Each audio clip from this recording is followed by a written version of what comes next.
Greetings, everybody. This is Serpentine451 here, just by myself for another episode of the Otaku Soapbox. Well, I'll be by myself at first. Jordan and Jay will be joining in later when they actually have the time to. But you guys just have me for right now. So we will be, I, for the most part right now, will be reviewing the episodes that we missed last week because of our special episode on Agretzko. So it's for episodes of last week and this week for all of our shows. We have our normal scheduled programming. Let me think about this. What shall I start out with? Okay. I think I should start with what I can recall off the top of my head, which would be High School DxD Hero with its latest episodes. We had the conclusion of the Kyoto arc in these pair of episodes. We had the end result between the Shadow Armor user and Issei, and the first part of the confrontation with the hero faction of the Chaos Brigade in last week's episode. And then this week's episode, we had the conclusion of that fight where Issei actually fought Cao Cao with the power of groping Rias' breast. Because in last week's episode, Issei pulled off a fucking summon like he was out of Final Fantasy and summoned Rias so he can just get the boost that he needed to fight off the most powerful human hero. Oh, but these episodes were great, especially that fight with Cao Cao in this week's episode. I think it was glorious. It was hilarious at some points with the boost that he got thanks to Rias. He used a form that was similar to the Juggernaut Drive, where he can transform into different armor forms based on different chess pieces. And I thought it was very interesting. And plus, the fight with the individual members of the hero faction, descendants of Heracles, Joan d'Arc, Siegfried, and Cao Cao. The fights between those individuals and our heroes were very interesting. Let's see, and the whole plot to rescue the yokai princess, Kanal's mother, in her full fox form was very interesting. And the whole fight kind of ending with the first Sage of Heaven coming down. So the first Monkey King coming down, basically saying Issei, hey, you have a skill that can communicate between those two, right? He's like, oh, yeah. And use this boobling to have mother and daughter communicate, which doesn't really make sense in the grand scheme of things, but I thought it was funny. So, with that, Issei now has someone new enamored with him, that being the other yokai princess, the daughter of the head of the yokai in Kyoto, with her begging him to come visit them again when he has the chance to. Admittedly, these episodes have been great. The animation by Studio Passion is still stellar. I really dig the art style, and continuing with the animation style the way that it is compared to previous seasons, I think the fight scenes were better served in this case more than others, especially the fight between Issei and Cao Cao, when using too much of his armor changeability really drained him. And plus, he got a good few hits in on Cao Cao, even blinding him in one eye thanks to blast with some help of the first Monkey King. But I just enjoy the interaction between Issei and the first Sage. And even meeting another Dragon King Fu Long, I think is his name, and helping out the balance breaker version of the Dragon of Binding, Viratra, in trying to calm down and restrain the OK Princess Kitsune form. Oh, and just the comedy in the show, too. Kaneko getting angry when Issei pretty much said, "Oh, I don't want to deal with little girls." And she almost kicked him in the groin, or I think she did. I don't fully recall, but admittedly, these episodes were great. Well, on to Comic Girls. We meet Fura. Well, we get more into Fura and Kyle Chun's relationship. The latest episode, actually, explores more of her wanting to be perceived as, I think it was either last week or this week. I don't fully remember. But the episode where Kyle Chun basically wants to be better than she actually can be.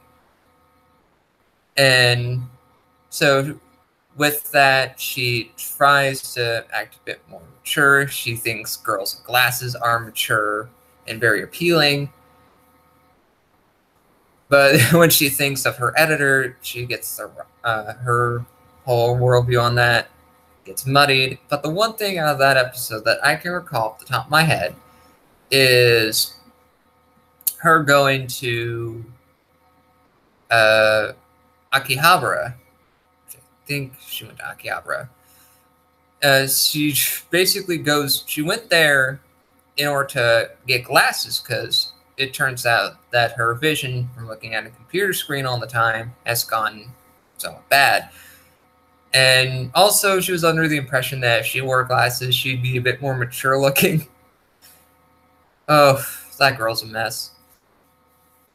But overall, when she couldn't pick glasses, and everyone thought she was a little girl due to her stature, to the point where a police officer was trying to help her find her parents, and she got scared and ran away. And so the poor girl, like a stray cat or a stray dog or a puppy that was left out in a box, she hides in in a box and saying, "Help me, God, help me." And her friends come down to help her because she left a note over at the dorm saying, "I have gone off to get some things," essentially. That's essentially what the note said. "I am off on an adventure. I'll be back when I can. Later."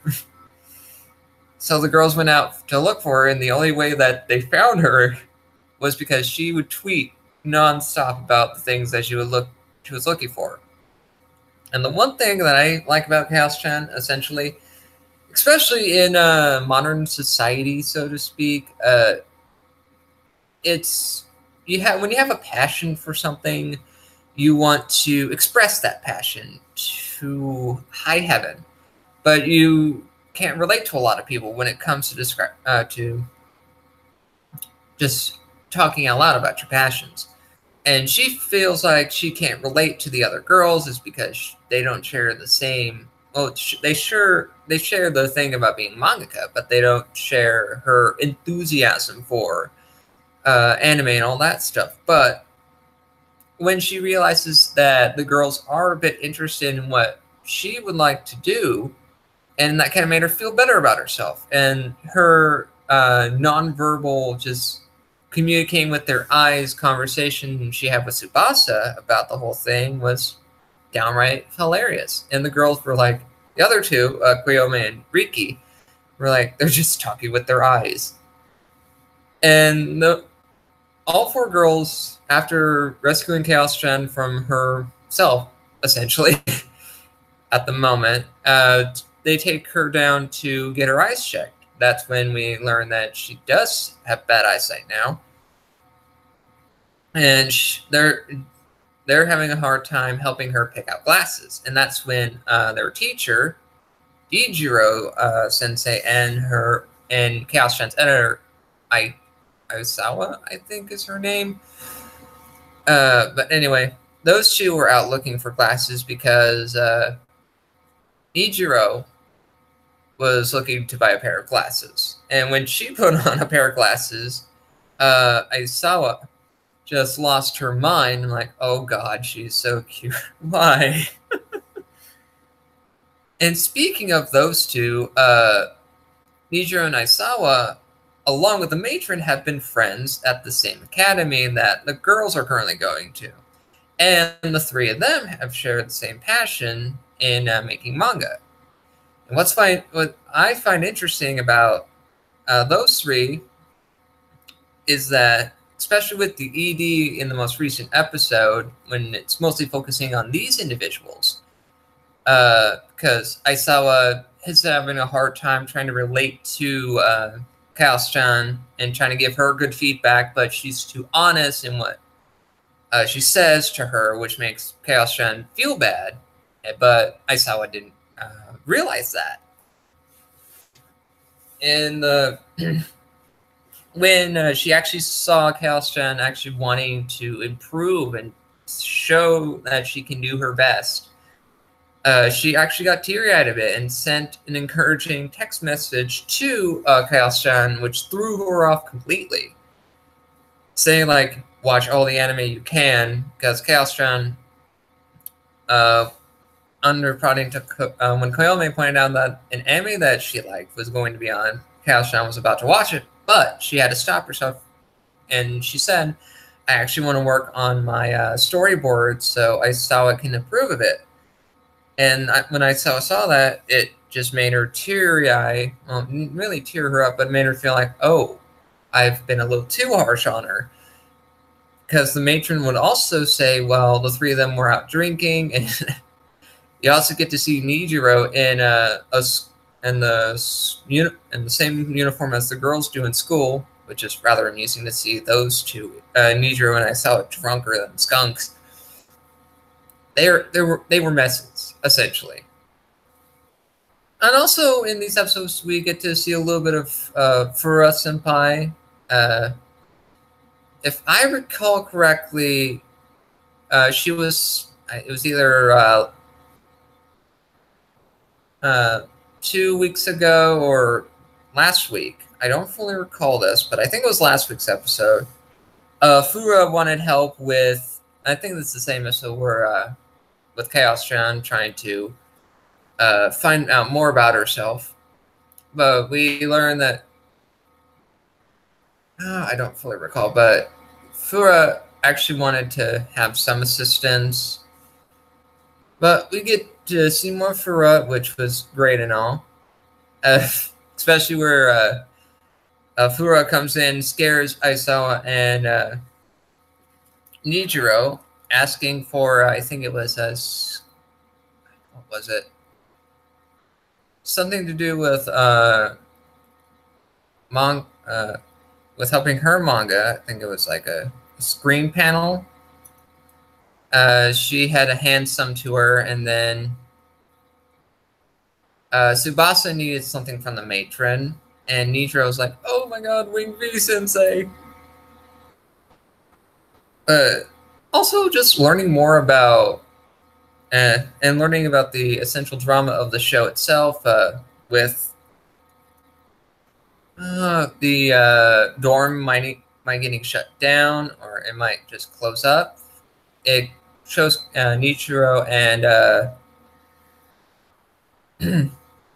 Aisawa were concerned what the girls were going to do if they were separated, and that's in the last week's this week's episode ends pretty much in a way of, it's humorous, but they're going to figure out a way to solve this initial problem.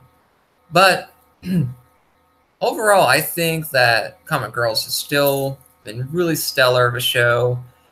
It hits you very well in a lot of fields. You understand the struggle that Chaos-chan went through to just try to improve herself.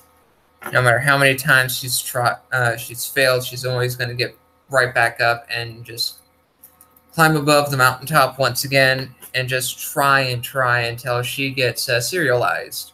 Because, oh yeah, that's the one thing I forgot to mention. With her Koyomi got her series serialized, and so Chaos-chan, feeling a bit inadequate amongst her friends, she wants to just improve and actually get a series serialized. And that's always been her motivation, but watching her try to improve as a person as well as a mangaka is just a stellar thing to see. But the show is still great. I will commend the efforts of this show. Let's see.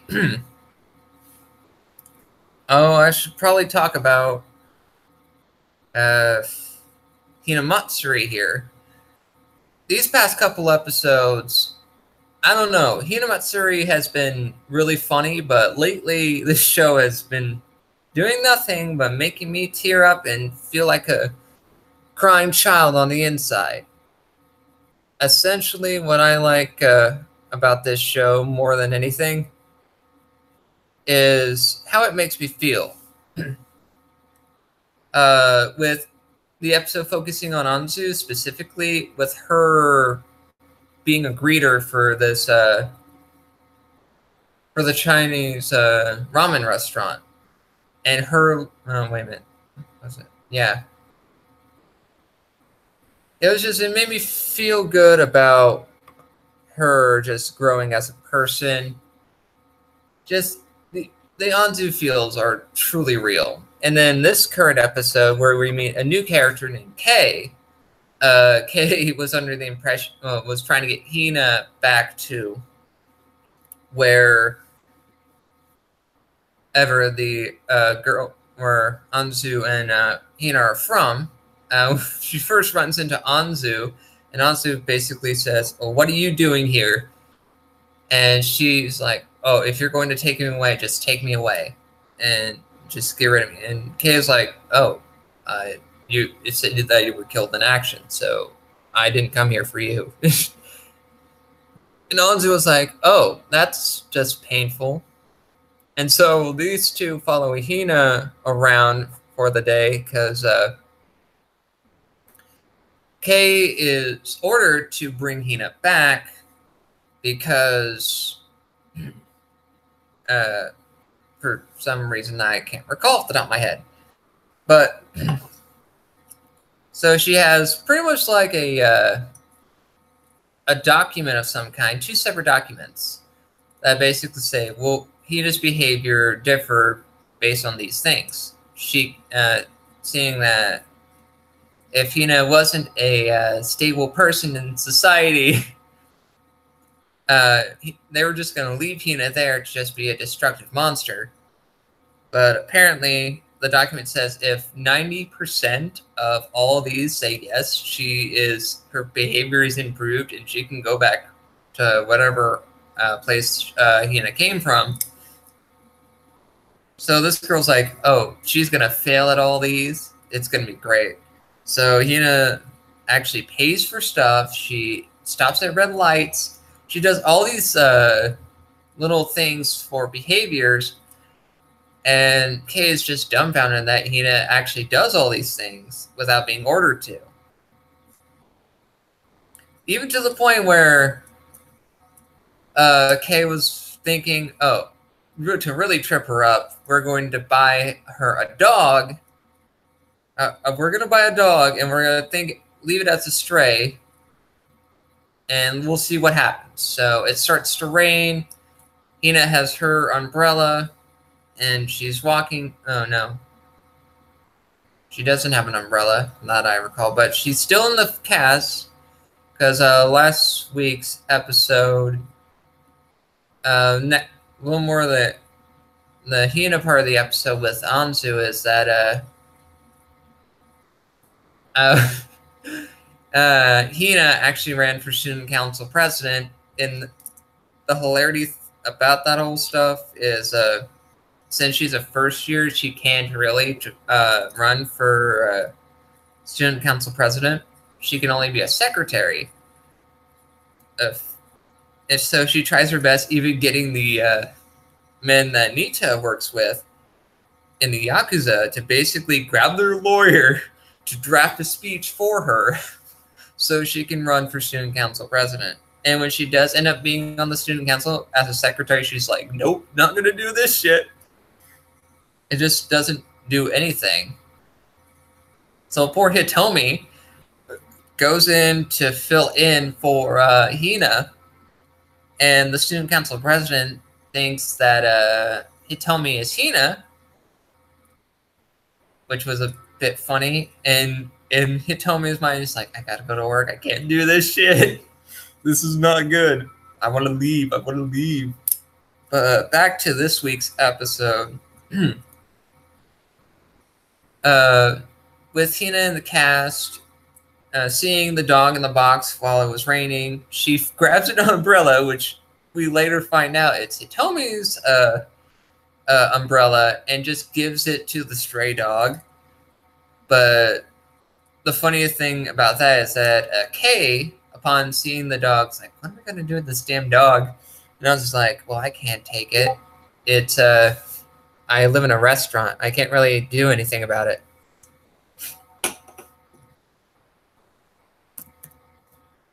Oh, I just got a message here, and Jordan will be coming in here pretty soon. Very good. All right. So, but back to what I was saying. So Kay is left with a dog, and when she actually gets, I think it's a she, I don't really know.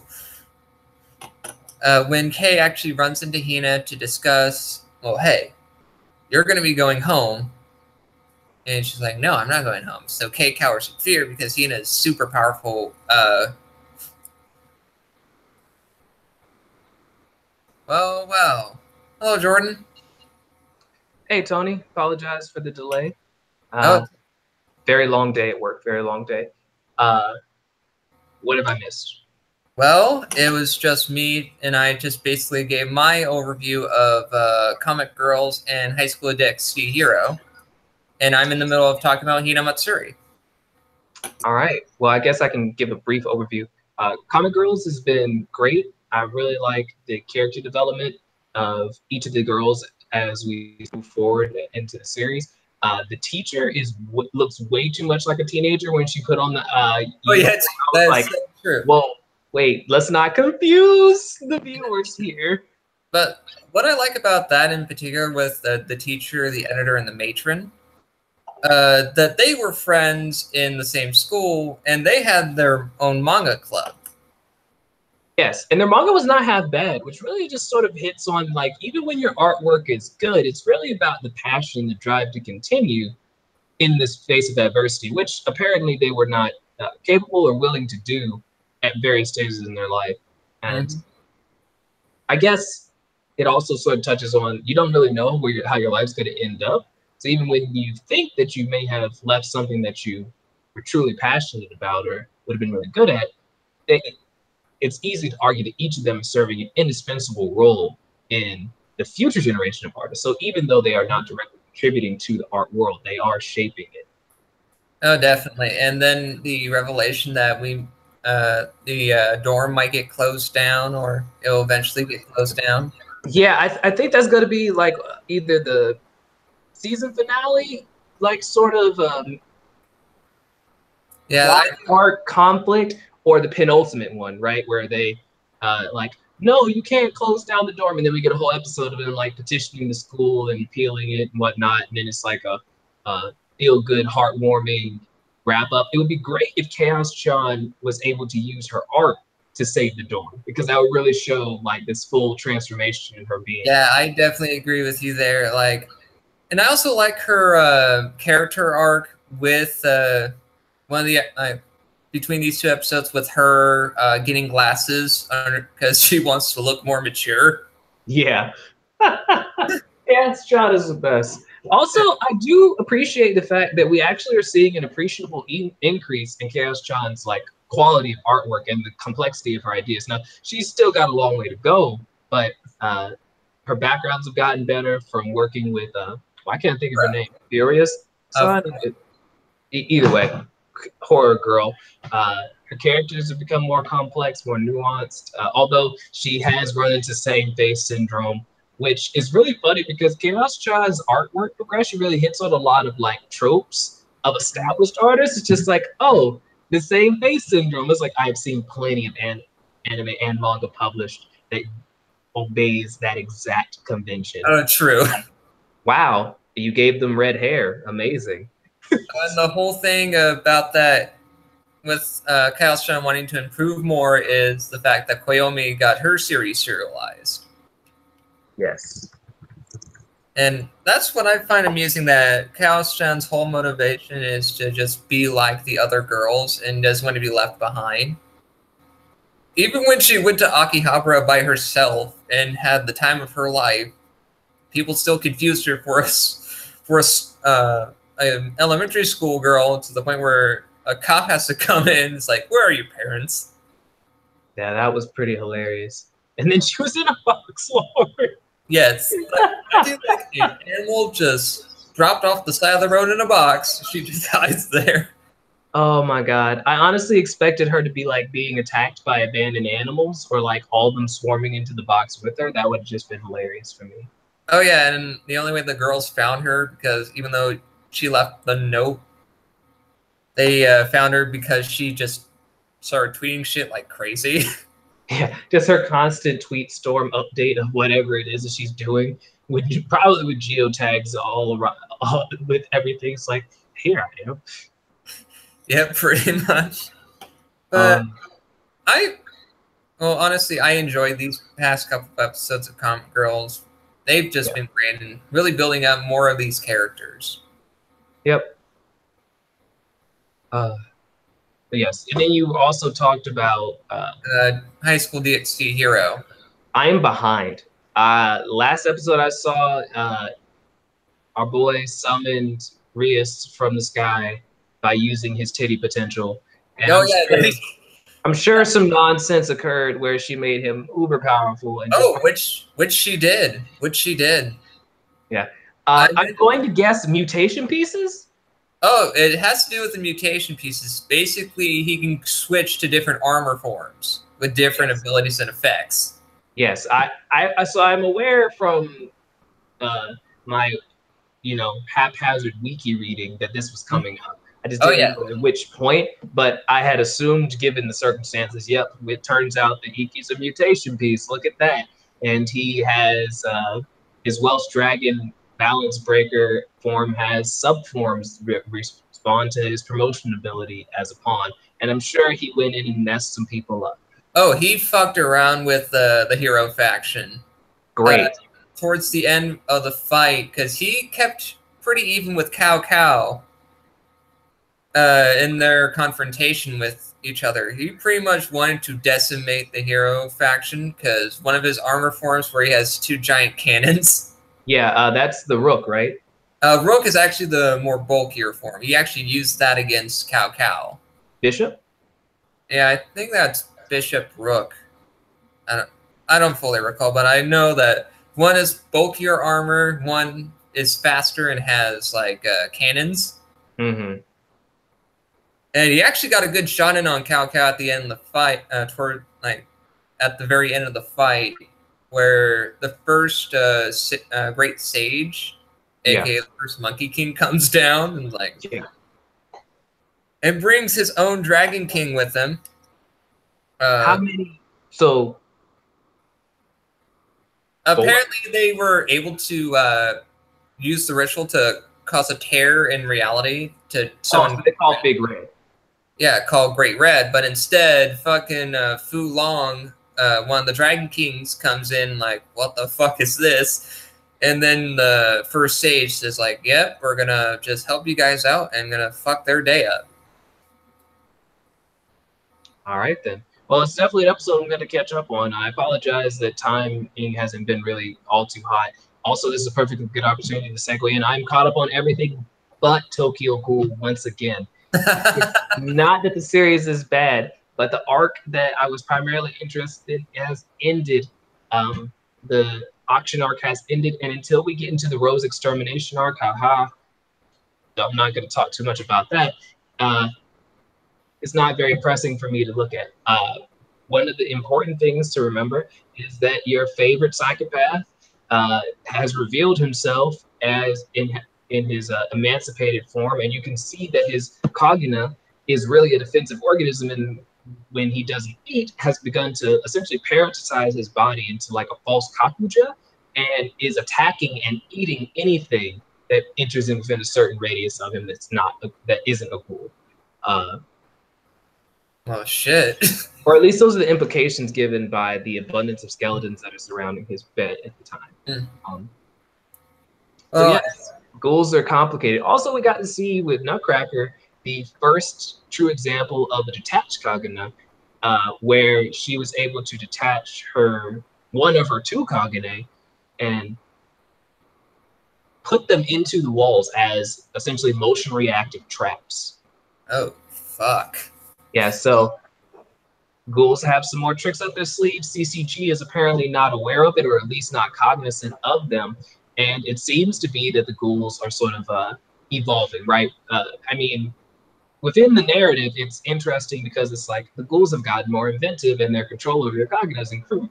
From the outside perspective, we know as readers and whatnot that this is power creep because the authors are running out of things to write. Oh, that's very cool. Maybe I'll have to catch up on Re myself so I can have a better idea with this upcoming arc that you're mentioning. Yeah, we're setting up for some very good episodes. It's just all going to be a matter of how they present it and how they pace these things, right? Because it's not going to be a chapter for chapter rendition, as we've already seen with episode 1 through 3. It's not one chapter, one episode. We would never get through this. It's only 24 episodes. This is not a long-standing shonen anime. They don't do that. That's true. And for good reason, Lord Jesus. You can't have a season of filler anymore. You just can't do it. It's not possible. The show that I was in the middle of talking about was actually Hina Matsuri, which lately has been giving me nothing but like warm, fuzzy feelings on the inside. I just wanted to laugh, damn it. Literally every time Anzu shows up on the screen, I'm just like, stop. You're too good. You're too innocent. Just relinquish me. Release me from this pain. Why do you have to make me suffer with your sweetness in life? When she thought she was about to die and then just yelled out to her adoptive parents that she's had a good life and thank you, I was just like, oh Lord. They feel it, Anzu. They feel it. Which is true. And her whole thing actually being with her whole story, and then fucking Hina running for student council president. I thought that shit was hilarious. Oh my goodness. And the fact that they had a lawyer come in and write it up, and Hina couldn't even take the cues. I'm just like, stop. Like, oh God. STAPH, stop. Oh my God. And then I find it funny that this week's episode of Hina Matsuri, when Kay comes in to try to take Hina away. Yeah, but then she's just like, well, if you don't have your ball, you got to go back home. And she goes back home, and then my dude's just like in the middle of celebration. I'm like, oh no. Oh no. Oh no. Oh, but going to end well. What do you think of the whole thing with the character of Kay basically saying, "Oh, Hina's this too powerful a force. She won't listen to anything else. She doesn't have a mind of her own. Her behavior is basically like people are gonna fuck with her. She's gonna destroy shit." Well, I mean, that's pretty accurate to format about the Hina that we first met when she came through the portal. But being with Mita has, and going to school and having friends and whatnot has taught her that she's human and that there's a human side to these things, and that there's a way of integrating into human society that doesn't involve using your psychic powers or decimating your enemies or essentially living based solely on the orders of others. While there are laws and things that you must obey just to keep a society going, you have the autonomy and freedom of choice to do what you wish within these ramifications. And that people like you better when you don't, decide to be a nutter, right? Like, everyone's just trying to make it home. Most people are just trying to make it home, right? And trying to and trying to enjoy the intervening moments. When you don't make that harder on them, they typically like you, right? Pretty much, yeah. And what I find funny is that when Nita actually goes on, now that I remember this part, Nita actually goes on that date with the bartender, Unko, I think is her name. Yes. Oh, Lord. I was not surprised that it didn't work out. I was honestly surprised. The opening is what confuses me the most, because for once I actually watched the opening of the anime, and I shouldn't have, because, you know, they're standing there together by the river when Hina walks up to them towards the end, as if they are together. And it sort of gives you this impression, oh, they're going to be ultimately like a fit item. And then we get this date episode, and then she says, yeah, I'm not interested in guys with kids. And I'm just like, well, damn it, opening. Oh, fuck you, opening. It's like, damn it. I've never been more betrayed than like the first half of Recreators, where, where everyone's in the opening, all like, and everything's great and whatnot, and then fucking Mamika comes in with the magical love flare at the end, and I'm just like, yo, Mamika, no, what, Jesus. All right, if you've never seen Recreators, you need to go watch it. For one, listen to the openings for both seasons, because it's possibly one of the greatest anime opening theme songs. Well, I do agree with you with Gravity Ball is great. Yes.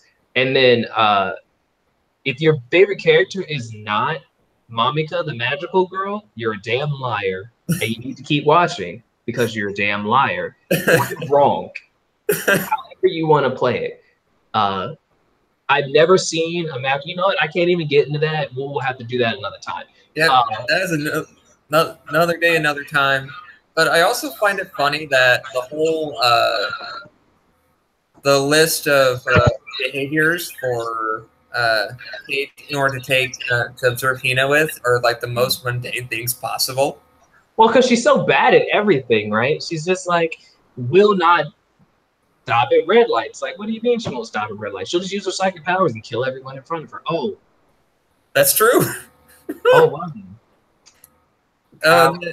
When she actually does stop at a red light, buys for things, like pays for stuff, greets people, actually holds a conversation. That shit is hilarious. And then moving on to the advanced stuff, with the dog. Will not care for animals. And then she's just like, I've been homeless. I know what that's like. That's cute, Hina. That's very cute. And the whole thing about that is Hitomi is basically like, poor Hitomi lost her umbrella because Hina took it just for the dog. Oh, if we felt bad for Hitomi, then this poor girl that is in this latest episode, who's trying to learn how to be a psychic from Hina. Oh my god. She did that to herself, though. Come on now. Pretty much. That much is true. Like, girl, you're a mess. Why are you doing like, on one hand, Hina, you know, you really shouldn't lie to your friends. But at the same time, it's like, yeah, Mommy, you shouldn't believe that you actually have psychic powers. And making a fool out of your damn self in front of everyone at school to the point where you just stay at home for 2 days. Oh, Lord. Why are some of these characters a complete and utter mess, Jordan? I have no idea, but it's hilarious, and I enjoy every second of it. Maybe it's reflective of life. Right? That much is true. That much is true. We're all a little mess. Oh, that much is true. And Jay pretty much told me earlier that he can pop in during the Otaku Soapbox or towards the end of the video itself. So he'll just come in when he comes in. Yeah. So you want to... So what's up next? Well, there's My Hero Academia, and there's Megalobox. I'm actually also behind on I'm also behind on My Hero Academia. fully intended on watching the episode, and it got away from me. I swear I'm not doing this on purpose, Tony. I swear. I know. It's like sometimes, well, with Brian, he means to join in, but shit just gets in the way. Yeah, but from what I understand, we are in the setup from the summer training camp arc, and going into the raid of the villains, the villains association. Yeah, I think that's the name of the villain group. It's about to go down. Shit's getting real. It's about to go down. Jeremy was teasing it like, oh yeah, this is about to be the arc. No, y'all not. Literally, whatever you expect, you're not ready. Unless, of course, you know what's about to happen, and you're still probably not ready because you've never seen it in motion. Well, and here's the interesting about what I find very fascinating, that even though Jay's not here, we're still keeping it as vague as humanly possible. Because you wouldn't want to give it away. One of the things I guess you could spoil, like give a tease if you wanted to go spoil it for yourself, is just watch the intro very closely, and you could probably guess about what's about to happen.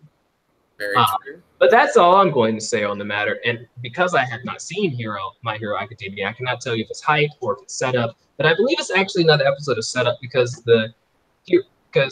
Class 1A hasn't decided absolutely what it is they're going to do in response to Bakugo being kidnapped. They have options available to them. So I'm assuming that, yes, they're obviously going to choose to pursue this against their better judgment. There's probably going to be some back and forth, arguing things of that nature, and then it's ultimately going to end the episode on some sort of like cliffhanger teaser of like the operation starting, with the operation already started and things have already started going left.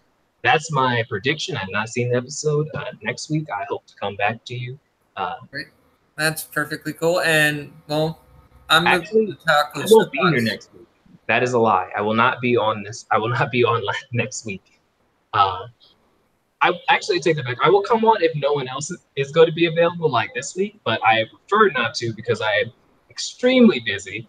Well, that's perfectly fine. If anything, we're gonna have our own episode break like Darling and the Franks did. Right? Freaking bank week or bank holiday, I guess. Either way. But actually, here's something interesting for this week for the Otaku Soapbox Short. We're going to be talking about the move from 2D animation to more CG and computer-generated animation in anime. So, like, we're talking like cel-shaded and hand-drawn animations to like to 3D or whatever, or the modern anime. Yeah, pretty much. Yeah. Okay. I got some stuff for it. I already had the perfect example that everyone under the absolute fucking sun pulls out when discussing these things. But let's talk about the absolute best anime of the season once more. Again, it is Megalobox coming at you strong once again, and no real fighting has occurred in this episode, which is just funny to me. A boxing anime where the episode doesn't have fighting and it's still great. It's fucking perfect. It's more like a game of chess rather than actual people punching each other. Right, because you just get to see, honestly, what makes this episode great is because it sort of reveals the depth of the things that are occurring behind the scenes, right? We really get a look into how the Shirata organization is organized and the power play that exists, and also sort of we get confirmation as to the machinations of why the Megalonia even exist, right? And I guess I don't want to talk about it too much because I want these things to talk about the major events, but not spoil it to the point where people are uninterested. But essentially what's going on is that there's a power struggle in this organization right now between two competing ideas, and that if one of them wins, they show the superiority to the other, and this can actually have greater effects on who ends up becoming, like the de facto leader of an organization, a very powerful and wealthy organization. And Joe is the wrench in that system, as all good underdogs should be. And if he wins it all, they both suck ass, and the entire sport's about to change. And of course, Joe's gonna win. It's just a matter of how he wins. And as you know, the show has been setting up, junkyard dogs do not die. That's right. Because these past couple of episodes have been building up between the fight between Joe and Mikio Shirato. And this man can just go die in a fire. I mean, this is a fucking asshole. Because Mikio's whole thing is that he wants to prove himself as the superior to everyone else. Yes. To his sister, to Yuri, to everyone. Because he feels like he was denied things in life, and he's going to take it right back. Yeah, but honestly, having gotten more exposure to his character and actually seeing like how he is as an individual, while I admire his passion and his drive to prove that he is a valuable member of the organization, that his ideas are valid, he's also a piece of shit at the same stroke. Oh yeah, he's an awful human being. But like at the same time, I mean, I could argue the same about his sister, but I'm not particularly sure. She sort of seems like a puppet for a lot of things, right? She has her own ideas about things. It seems as though she's genuinely interested in megaloboxing because of what we've seen. She takes deep offense when someone questions it or tries to undermine it, even in a conceptual basis. But I don't know if that's her own concern or if it's like misplaced, like, oh, my grandfather loved these things, so I must love these things, and I must hold the things he loved dearly. I don't really know how it falls out. I would love to know more about her, but I'm sure we're going to get to that as we get into the final episodes. Honestly, I really just want to see Yuri beat shit out of somebody, because your boy is just too good. Oh, yeah.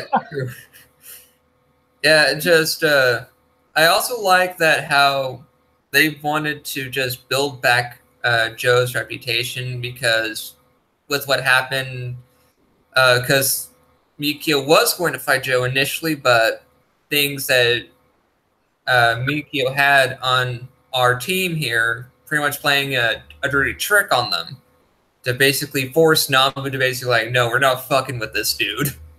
Yo, Nabu, when he dented that table, though. Oh, yeah. Here for the bullshit. I was like, oh, wow. Oh, wow. Yeah, fucking Nabu and Sacho really put in work for Joe. Yeah, honestly, I like Sacho a lot. I just expected that the gearless thing would end, and it doesn't seem to be the case. Nope. And apparently with this fight, it's going to prove that the inherent flaw in Mikio's gear is that it reads has to do with the opponent's movement, gear movement. Yeah, it's about to be bad. But then, Mikio may not be leaning on the AI, right? Like, just because it's there does not mean he's a slave to it. He is a boxer. I don't really know. But we're going to find out, because it's going to be a real one-sided fight. Otherwise. That much is true. And then we got to actually see a little bit more of the fighters that are going to the other two fighters other than Yuri that's going to be in the Megalonia, Pepe Iglesias, and we see a little bit more of Glenn Burrows, and we see what his gear kind of looks like. Oh, Glenn Burrows and Pepe Iglesias going to get dropped like hotcakes. They might not even get an episode. They're going to get, they're going to fall like flies. No. Just no. Because I already could tell that Burrows is probably going to end up fighting Joe, because that just seems like the best, most lopsided matchup, right? When he ends up being the final one in the final four, they're gonna be like, yeah, Burrows, fight him. And it's gonna be like, oh, Burrows, the huge dude, big ass gear, fighting Joe, the welterweight. All right, bet. All right. And it's also a lion facing off against a junkyard dog. Lions don't bow to dogs. Dogs don't bow to any of them. So, But the whole thing with the last scene in the most recent episode where fucking Joe just comes in like a maniac, wanting that chance to basically calling out Mikio as a pathetic coward. That it's just getting into Yukiko's fucking head, and like, oh, that's the same thing Nambu said essentially. All right, I'm going to give you this chance. If you fuck up, then I'm not helping you at all. Because she may not like her brother, but she doesn't really care for Nambu and Joe either. True. I think that she doesn't like anything that feels like it's not real megaloboxing, and Joe fighting Gearless is not megaloboxing. It's boxing. Yep. Which Joe's great at it. I mean, true, but that whole scene where I just really thought, yes, fucking finally, show some gumption. And I also find it funny that when Nambu was trying to convince her to actually see their point of view, and poor Nambu gets locked up in that that room. Yeah, but I just really like how Nambu is really looking out for Joe, saying that, you know, we can't always just attack things head on. We have to be more strategic about the situation. We have to really plan this out if we want our opportunity and not get our hands chopped off, essentially. Makes sense. It makes sense. And so that pretty much leaves us at the end with the Otaku Soapbox. So as we grew up watching anime, we grew up watching it in the 90s, and how that shell 2D art style is very appealing to us, especially when we're watching Megalobox. It reminds us of those shows that we remember growing up. And now watching modern anime, there's this big move towards computer-generated and computer autonomized animation in the form of art style and movement, that we kind of lose out in the little subtle imperfections in art when it's hand-drawn. Yeah, so I mean, as technology progresses, obviously things change. We're not in the shell-shaded era. Things aren't just going to reach the same level of detailed, hand-done mastery like movies like Akira and anime, and then animes like the original Berserk. Right. Honestly, Berserk's the one that people are always going to pull out when talking about sort of your picturesque versus kinetic, your cell hand-drawn animations versus your computer CGI. Although the Berserk CGIs are not a good example of good CGI. Oh, right? No. So I've watched a lot of things with various art styles, but typically I try to give things a chance. I cannot watch the Berserk series because it's just Berserk's not intended to be shown in the way that it is. But I guess I'll touch on that. Actually rehashing old ideas. I wish I knew the man's name because I'm essentially biting off of his video. If I find it, I'll mention it next time I come online.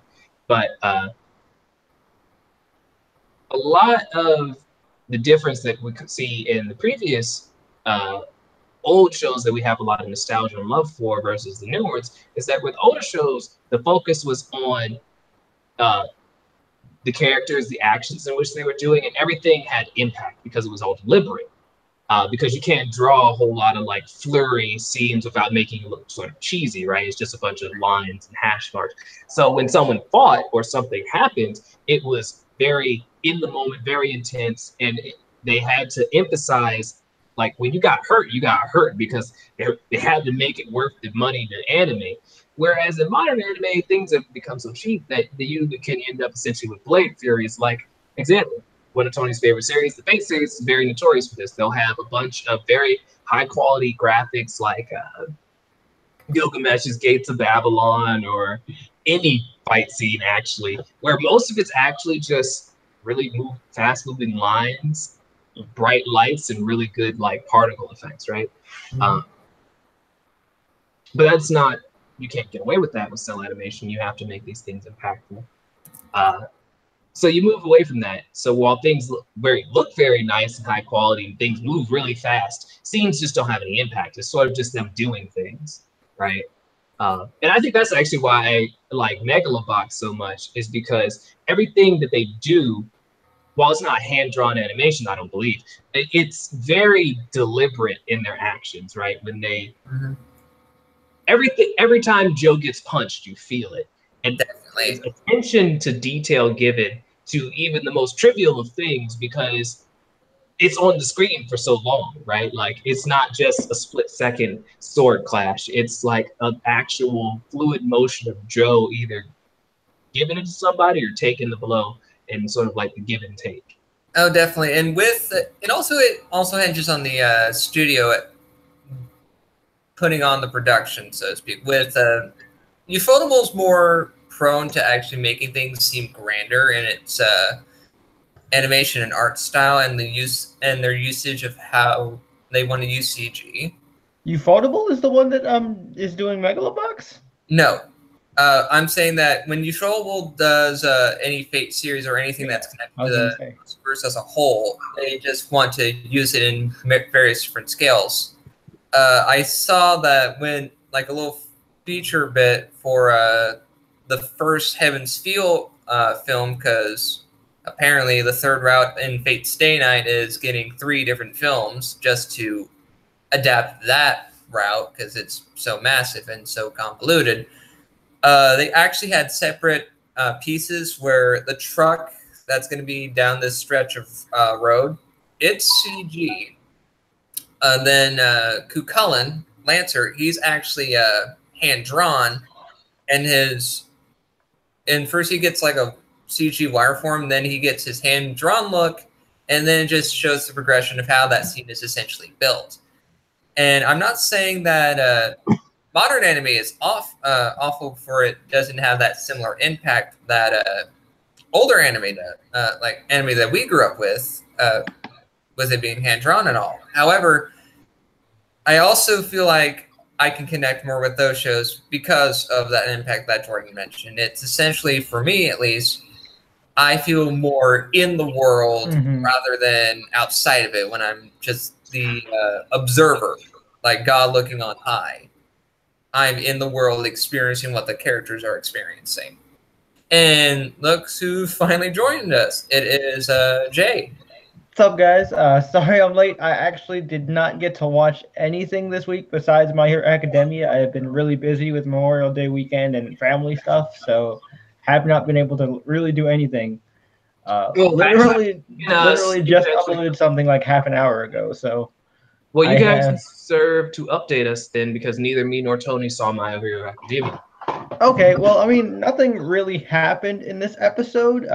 This is what is it? Episode 8.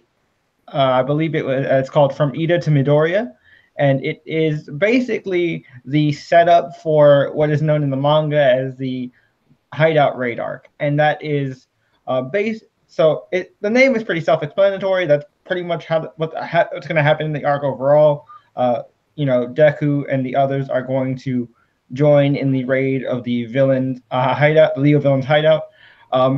This episode is mainly Kirishima, aka Red Riot, Todoroki, Yoyorazu, aka Momo, and Ida, all kind of arguing over whether or not they should leave it to the pro heroes or pursue Bakugo themselves, because Bakugo's their friend.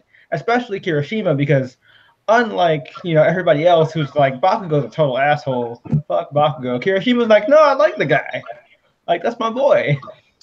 Everybody has one. Yeah. Yeah, and I mean Deku, of course, being Bakugo's childhood friend, he especially is hurt by losing Bakugo, especially when he talks about like All Might's philosophy of you should always try and save anyone that's within your reach, and he was literally within his grasp. And the thing that pissed him off even more is that Bakugo was like, no, don't come, Deku. I was just like, oh, you fucking asshole. He's like, yeah, I want anyone else to save me but you. I'm just like, all right, you dickhead. I don't think that was what Bakugo was trying to get at. Now, I do normally not give Bakugo a pass for anything, but I think he was just aware of the situation as it stood. Deku was wounded, outnumbered, and going to a place that neither of them were aware of. Yeah, okay, yeah, no, I get that, but like, I don't know, his tone of voice always, in both the sub and the dub, because I watched both versions, because I was just kind of curious. In both versions, the tone that was conveyed in that flashback to the scene where he gets like pulled into the portal, it's more like I don't want you to fucking save me, asshole. But I Well, mean, I that's mean, just Bakugo. well, I haven't seen the flashback, but I do remember the original scene. And while it isn't Bakugo's normal hyper aggressive voice, it almost sounds more concerned than it does accusatory. Yeah, okay, I I can would argue that this is an example of a unreliable narrator. mm, Deku's own memory is sort yeah. of changing the tone of which Bakugo is speaking to him in. Yeah, that could be true. But so basically, you have two sides of the argument. You have the entire class, the rest of Class 1A, spearheaded by Ida, saying, "Guys, this is a bad idea. Let's not do it. We just got beat the fuck up. We should chill and just let the pros handle this, because obviously, with UA in the balance, they're not gonna fuck around." And Ida remembers what happened with Stain, and all the trouble that Todoroki, Deku, and himself got into after fighting Stain after Stain fucked up Ida's brother. And so Ida's like, I'm not trying to go through that shit again. And he's just like, we got to be smart about this, which I honestly, yes, it's the smarter decision and it's the logical decision, but Ida doesn't know that he's in the shonen anime. Also, well, it might be the how I put it, the more sensible response to leave it to the professionals. If it's smart or not is arguable, for the simple fact that while 1A is not in a position legally to be in a position to have ramifications, what they have the advantage of is that they're still unknowns to the villain association. The professional heroes have well-known strengths, weaknesses, powers, everything. Yeah, and most of it is public record. I mean, Deku has whole notebooks filled with that shit. Right, and if Deku can do it, what would prevent someone sufficiently dedicated to, I don't know, killing All Might to undermine various heroes and play them against themselves? So maybe from a tactical standpoint, kill with a borrowed sword, man. Yeah, but I mean, like, yeah, that's the debate that everybody has, and basically Kirishima's like, no, look, I wasn't allowed to do anything when I heard over the loudspeaker that Bakugo was being targeted, and I'm not just gonna stand here again and let my friend be taken away. Look, he might be an asshole, but you have to admit Bakugo is our friend, and everybody's like, friend's a bit of a strong word. They ain't shit. But Deku's like, no, he's right. I'm gonna do it. And then so Todoroki's like, no, I actually respect Bakugo. He might be overzealous, but his heart is actually in the right place. He does actually want to save people, and he wants to beat villains. He wants to win, and I respect that. So I'm gonna help him. And so that's why Todoroki and Kirishima are like, all right, look, Deku, we understand you're injured, so you don't have to come along with us. But because we know you as a person and we know you would at least want us to invite you, we're going to invite you. So you can meet us in front of the hospital tonight. We're going to ask Momo to make us a receiver so that we can also track the Nomu that she put the tracer on during camp, and so we'll be able to find the villains. And so obviously Deku shows up. Momo also decides to come because she's like, no, I don't want you. I'm not going to just give you guys the receiver. I'm going to come to make sure it works, to make sure if something happens to it, I can create a device to call for backup. Momo's like, no, I'm not letting you idiots just go in half-cocked. We're going to come prepared. And then they basically the episode, the last part of the episode is them going into the city trying to track the Nomu, but because the League of Villains, at least the Vanguard Action Squad knows their faces and stuff, they decided like, okay, maybe we shouldn't just walk around in our street clothes. So Momo, being rich, she spends an exorbitant amount of money on costumes, so they're all in disguises. Can she not? That's stupid. She has the power of creation. Well, yes, they address that. they address that, and she's just like, and I love it because it's played off as a joke. She's like, yeah, I could have, but these look so nice though. And it's not like I'm broke. It's on me, guys. It's on me. Like, you don't have to. It would have literally come out of you regardless. If you turn cheeseburgers into costumes, you out here fucking up. but yeah, so they like Momo like puts makeup on and makes herself look more like an adult. She's got like hooker heels and a skirt. Oh, sweet Jesus. So enjoy that, fanboys. The same kid. I was gonna say, enjoy that, fanboys. She's 16. Remember that. Just saying. Oh Lord, why? Leave that. I'm gonna leave you to your own devices there. But yeah, Deku dresses up like a Yakuza gangster with some shades and a goatee. Todoroki straight up just looks like Zuko. I don't know if they did it on purpose, but like he keeps his right. I'm ready to get the Zuko vibes from the half-burned face and the fact that he throws fire around. That no, I mean, but like they gave him a wig in the same a black wig with the same hairstyle as like late stage Zuko, like you know in like the last couple books. They knew what they were doing. Yeah, so that was fun. And yeah, and pretty much the episode ends in the villain hideout with basically Shigaraki pitching to Bakugo like the perks of being team villain, and Bakugo literally says, oh, well, not literally, but paraphrasing, he basically says, "Fuck you. You think I wanted to be a villain? No. From what I understand, you want me to join your weak ass organization because you want to be able to stand a chance against All Might. Well, guess what? The heroes are way stronger. They outnumber you, and guess what? They've got me, so that means I'm gonna beat your ass." So Bakugo said, "So what you're telling me is you want me to lead the winning team for some bitches?" Hey, no. Essentially, that is what Bakugo said, and when Shigaraki's like, no. And I was like, okay, let me explain this to you, and he's like, please. Warp Gate, untie young Bakugo. We have to treat him as an equal. And I'm like, oh no, you done fucked up. You done fucked up. And he done fucked up because Bakugo straight nitroglycerin punched him in the face, knocking off his little scary hand. Well, I wouldn't touch Shigaraki with a 10-foot pole, let alone the damn hands. Yeah, no, I wouldn't either, especially if you know more about Shigaraki, which we actually will, because I'm not going to say what happens in the preview, but the next episode is titled All for One. Well, don't we already know what his power is?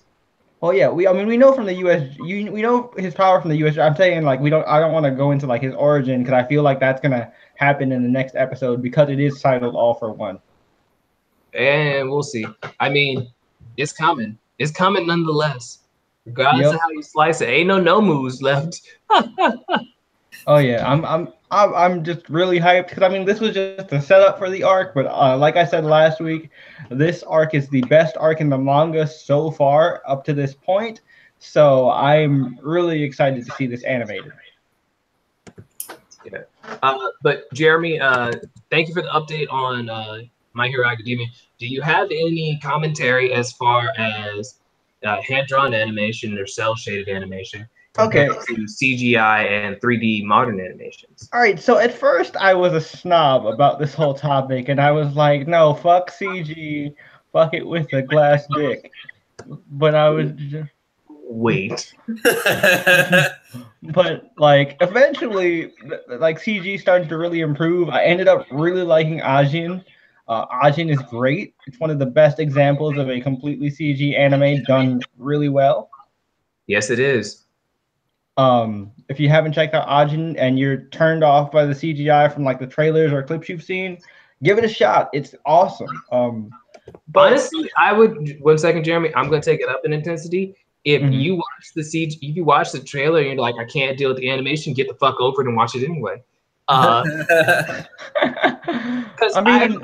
I did that with Knights of Sidonia. The first time I watched it, I was like, I can't deal with it. But then I went back and watched it, and I fucking love Knights of Sidonia. I was actually going to mention Knights of Sidonia is pretty cool. I've seen it and my dad loves it. And Jordan, you know my dad. Anytime my dad actually likes a series, because he legit watches everything, like every fucking thing. If he says it's good, it's actually good. Yeah, I mean, it had biomechas. Come on now.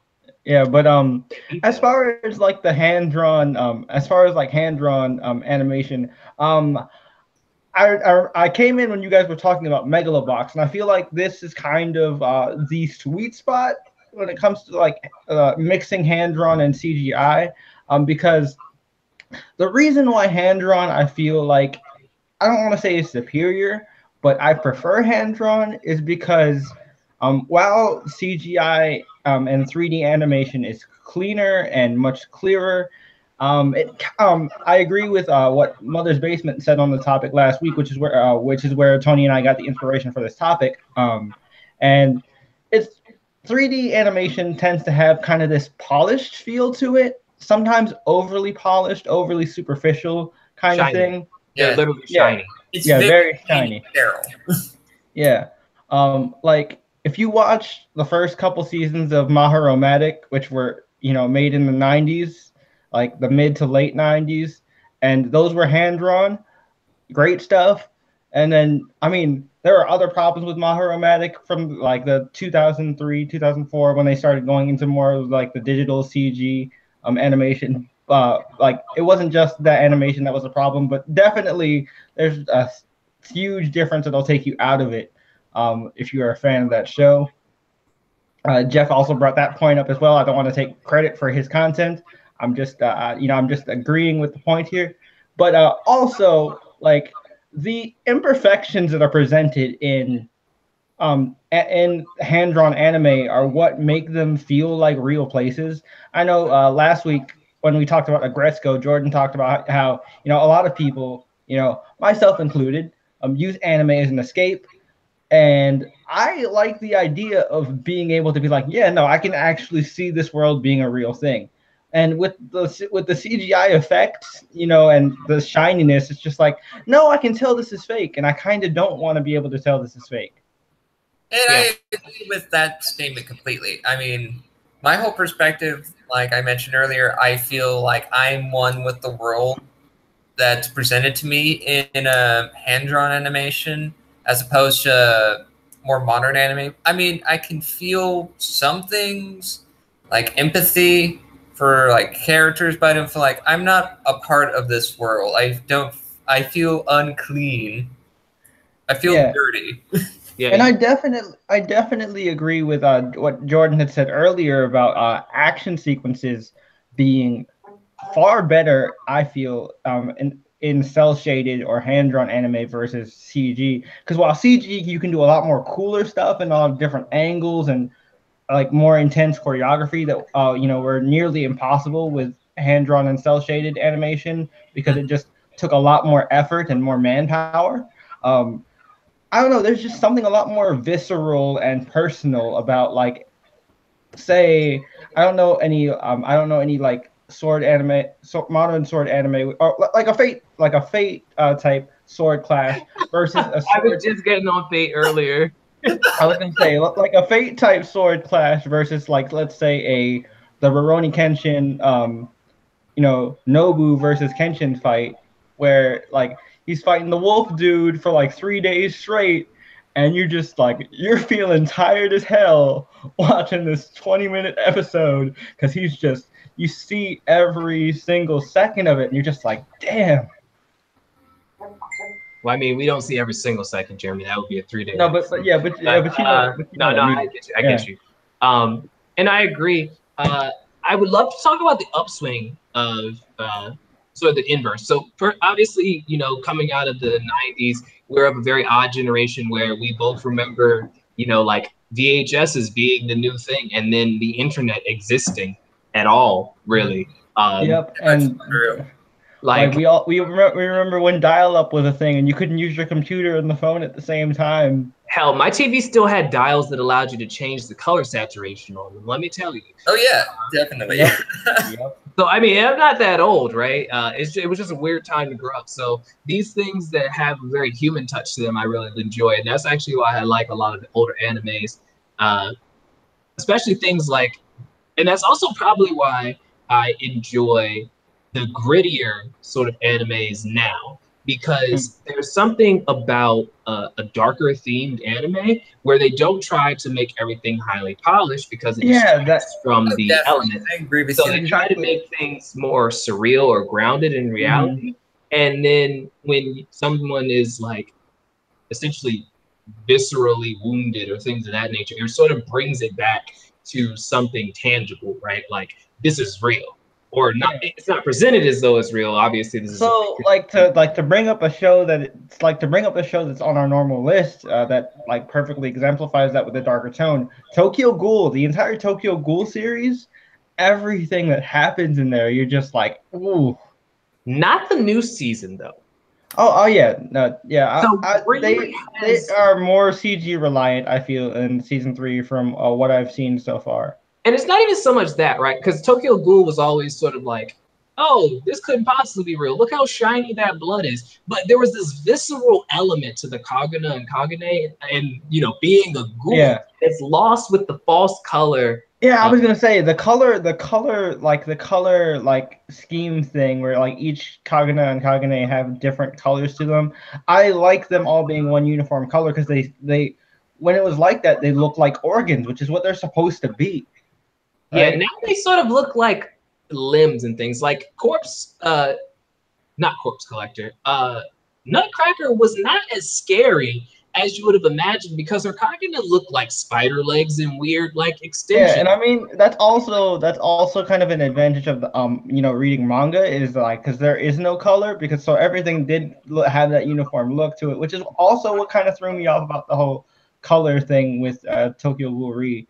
Well, so the thing is, though, is that in the original series, they did a little bit of distinguishing because sometimes, when you activate your Kaguna, it can take on different crystalline states, and there's these like different hues that sort of pulsate within them to sort of differentiate one or the other. And then some of them even appear as like off blue and things like that. There's a lot of things that can go on with blood. And also there's also like the whole thing with like the different shapes of the Kaguna and Kagune, like Hinami had like the butterfly wings and things like that, and like all also I liked Hinami's because it had almost like bone elements to it, right? It's like, oh, it's a continuation of the visceral thing, but now they look almost iron, mechanical in a lot of them, or it's just like, oh, they have another sword-shaped Kaguna and it looks like an actual sword. Yeah, and I'm sorry to do this to you, Jordan. I'm gonna have to bring this up because we're talking about CG versus hand drawn and how wrong CG can mess up a series that was really good hand drawn. I'm gonna have to talk about it. We're gonna have to talk about Berserk. Oh, we've already done it. It's already done. It's already happened. That ship's already sailed. Okay, good. I like to point out though, because you brought up the thing about how color can be important to kind of present the scene in certain anime, whether it's hand drawn or using CG. Yeah. I think that is the one way you can kind of tell. It's like, when you're trying to present a show in a certain way with whatever animation style you have, it's lighting, it's the color choice. Like, for example, one thing I would like to point out that is very telling amongst different series altogether, especially ones that I've watched. The ones that have more like polish is trying to say, here, I'm trying to make this presentable. Most harem shows are more polished in a lot of ways.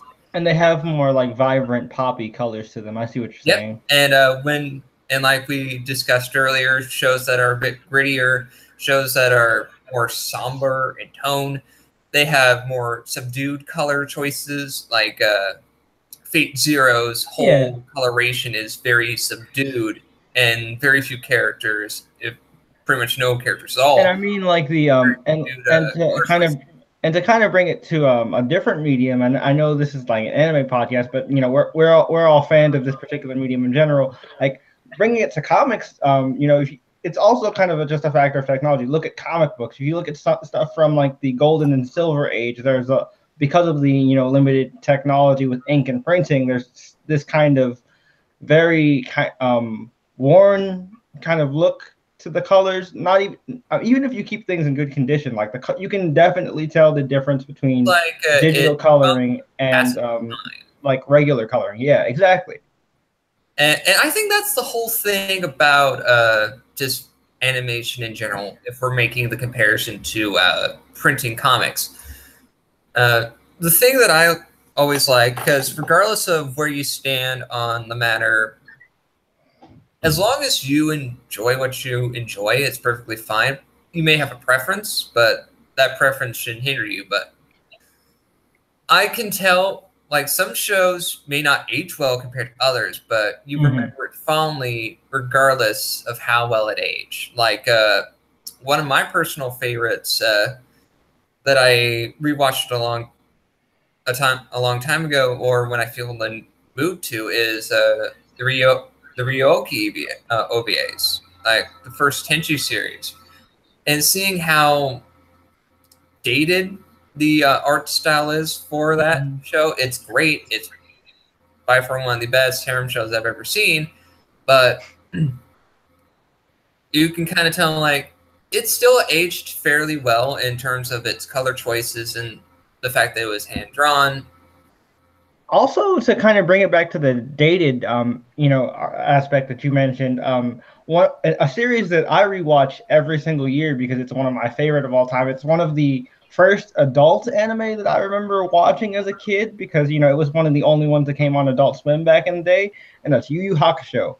I rewatch that series. I make it a point to rewatch that series at least once a year, and it's really like, when you watch it, especially because, especially if you are a fan of Hunter x Hunter as well, if you watch Yu Yu Hakusho and then you just turn on just any random episode of Hunter x Hunter, not only can you tell the difference in like animation quality and like the Hunter x Hunter definitely, because it was made in 2011, has the digital kind of shininess to it, but you can also see the progression in Togashi's art style and how much more refined it is. And I feel like with the evolution of the art style of various mangaka, sometimes the digital, because especially in the manga industry, they have been moving more towards digital coloring and digital drawing as well, because obviously new tools make it easier, because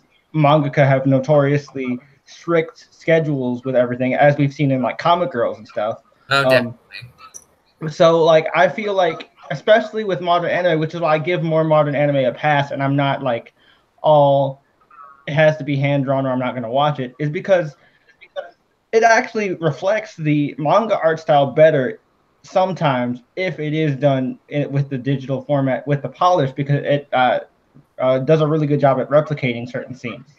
Yeah, well, that's very fair. And actually, when you're talking about how mangaka actually kind of evolved their art style, and when older stuff from that same mangaka gets adapted into a newer format, it's kind of an easy tell. Like, I'm going to just bring this up as an interesting point because we get to see, as an artist, how he progressed. But Araki, the creator of JoJo's Bizarre Adventure, yes. Oh my God, the JoJo art has been crazy over the years. Yeah, he is evolved as an artist since he started with Phantom Blood.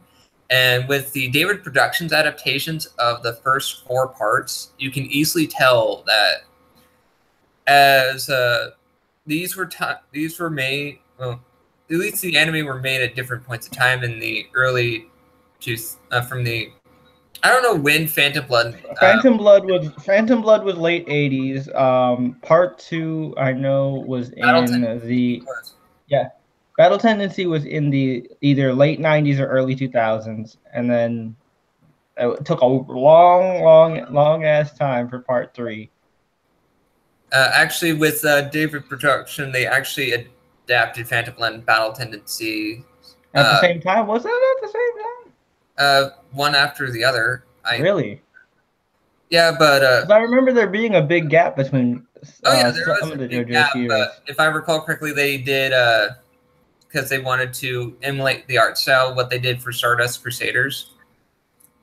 So they remade essentially. They did their own spin on the adapting process for Phantom Flight and Battle Tendency. And when they did Part 4, you can tell the art style changed because Part 4, when it was made, and the manga, which was in the 90s, you could tell at that point Araki was slowly evolving his art style and changing the looks of his characters. Also, not trying to make this into a JoJo episode, but I just want to give Araki a round of applause for somehow avoiding copyright infringement for the past 30 years. Both because of laws in Japan and plus he has a big love for Western music. Oh, I know, but like, man, I am really surprised Which that makes like it hilarious because there are dubs of the David production JoJo anime.